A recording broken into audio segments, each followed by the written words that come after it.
So benda ni bukan khusus untuk orang dewasa atau kanak-kanak, siapa-siapa boleh memakai, tapi bergantung sama ada tujuannya untuk bersukan ke ataupun untuk tujuan kesihatan.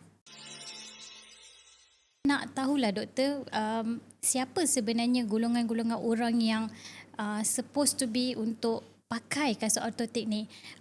Orang dewasa ke, budak-budak ke, orang Ahli tua sukan ke, ke? ahli sukan ke? Ya.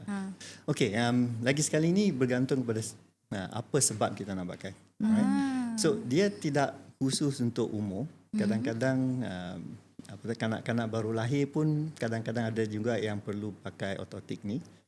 Seperti penyakit CTEV di mana bila bayi tu lahir kaki dia tu bengkok. So selalunya benda untuk rawatan ni kita akan luruskan dengan serial casting, lepas tu mungkin kena pakai ortotik.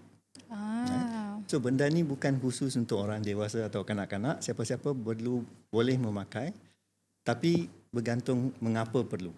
Sama ada tujuannya untuk bersukan ke ataupun untuk tujuan kesihatan.